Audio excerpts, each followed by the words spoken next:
Hey all, I'm the science fiction author Chase Randolph.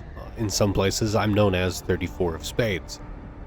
I'm glad to have you on board for another Science Inside the Science Fiction video. I know it's been a while since I've done a video like this. Years, probably. But now that I am self-publishing my books, I figure it's best if I get back into the science of it. Because it's one of the things I love most about science fiction, nerding out about the technologies, the theories, the hypotheticals. Today's topic is a common thing in science fiction known as the Paperclip Maximizer. Before I get too deep into the weeds, I need to take a second and do my obligatory YouTube plug. The algorithm likes that, so please drop a like on this video if you like sci-fi. Give me a comment if you understood what I'm talking about, or if you don't understand, leave a comment and I'll try and explain it better in the comment section. If you're not already, and somehow found this video without already knowing about me or my channel here, then please subscribe. I am a previously published science fiction author, and I work on airplanes and missiles and race cars, and I'm a jack of all trades kind of thing. I'm converting to self-publishing, so please, take a look at some of my other content on the channel, or better yet, I'm going to drop a bunch of links down in the description where you can see my official websites, or join the community Discord server called the Drop Pod. We hang out, we play games like Helldivers or Deep Rock Galactic. We nerd out about sci-fi stuff, not just my books, cool as they are, but nerd stuff in general. And we like memes. There's a dedicated meme channel. Come give us your memes. A brief word on the books before I go back to the weeds. I have several complete manuscripts, like a half dozen, and I have other books that aren't just sci-fi that are, add on top of that, so maybe 7 or 8 books. And I'm planning on writing like another 10. I got a big list and an itchy keyboard. Maybe I should get that looked at. Anyway, I have an editor now. And once I get the feedback from her, I've already got an artist, I've already got equipment to record audiobooks, because I've done that before. And when the first book is done, it's going to come out sometime soon, summer this year. And once I get this pipeline established, these books are going to come out quickly, multiple books per year, every couple of months, for as long as I can, in order to keep up to date with all of these fast and furious releases I'm trying to do. You can sign up to the link on my website to subscribe to the newsletter Tightbeam. It's a monthly newsletter, so you won't get spammed, and you'll at least be kept in the loop about the releases. It's private. You sign in through WordPress, because that's where I hosted my websites, and I don't get access to it. I don't know your emails, so all of your stuff is going to stay private and anonymous, and it's not even going to spam you with emails. It just sends you a little notification that says, hey, the next issue of the newsletter came out, here's the link to go look at it. And you don't have to if you don't want to, but I'd appreciate it. It helps me a lot.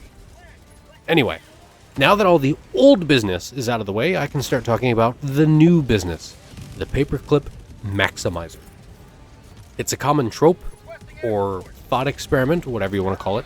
It's common in science fiction, though it often ends up as a more generalized idea, employed under a different name in a less obvious manner. The Paperclip Maximizer is a specific example. A machine intelligence, or an AI, if you will, but not just AI program, but a physical entity, AI software running on independent robot hardware, something with some agency.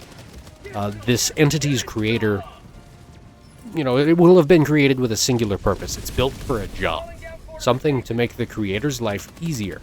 In this example, its purpose is to make as many paperclips as possible. Or it could be anything else, to serve butter, to make hair ties. But it's an AI, so it's going to be smart about it, but dumb about it at the same time.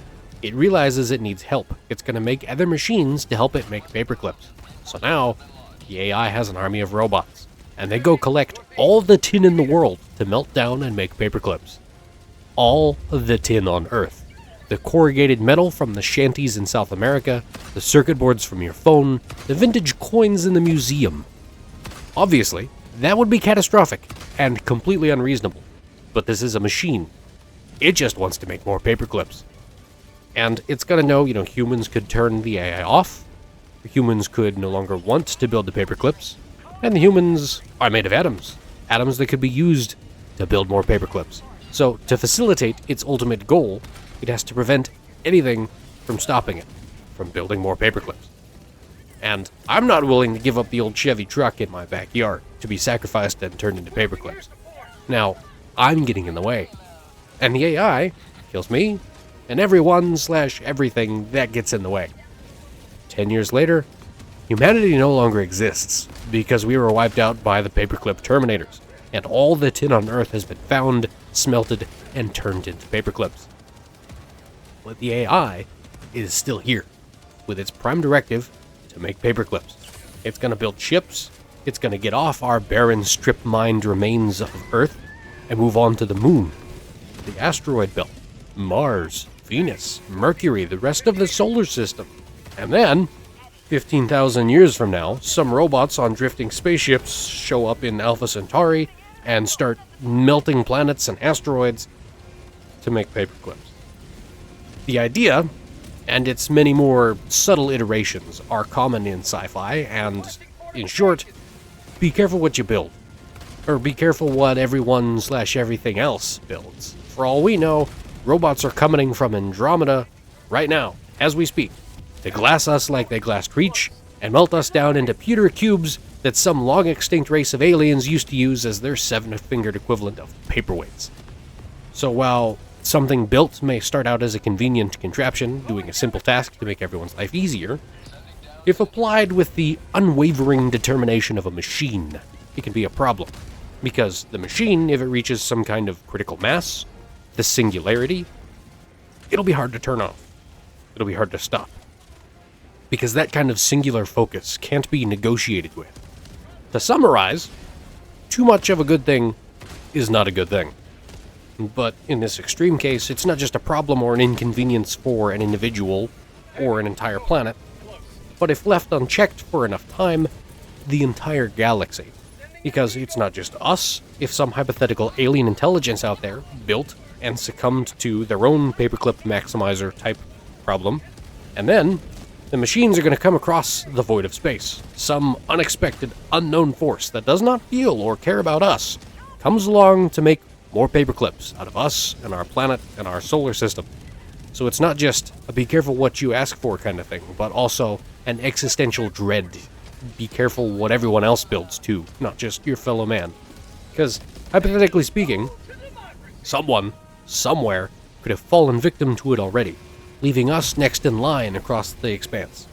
The idea being, the galaxy's big, and with so many stars, and then all those stars are going to have planets, and statistically some of those planets are going to have life, some of that life is going to be intelligent, some of that intelligent life is going to build a Paperclip Maximizer, and it's going to run away from them, and once done with them, it will eventually come to us. This idea, the size of the galaxy, makes it statistically probable that some other life is out there. It leads me to the topic we'll discuss in our next episode, the Fermi Paradox. So, thanks for hanging out for this brief and dirty explanation of what the Paperclip Maximizer concept is. Well, I blast automatons in Helldivers, which, for all we know, the automatons started out as their own Paperclip Maximizers. Now, most of this explanation was just off the cuff, but I did look at one article to refresh my memory and make sure I wasn't just talking out of my behind. So I'll add that link down into the description with all the other links for good measure. And, since I'm talking about them, please check out those links. Subscribe to the newsletter if that takes your fancy. And anyway, this quick little description of the Paperclip Maximizer concept that you might come across in whatever sci-fi book, show, series, whatever it is you are partaking in, you may be reading, etc. If it comes up in conversation, you'll know what they're referencing. Or perhaps you can reference it yourself and out-nerd your friends. I enjoy, out-nerding my friends. Thanks for watching, thanks for listening. I have more of these kinds of brief sci-fi videos to do in the future, coming up, future re-releases because I've made them before, and I'm remaking a lot of my early videos now that I know what I'm doing, and you don't have to have watermarks and such. Thanks for being here. I'll see you in the next one. Party hardy.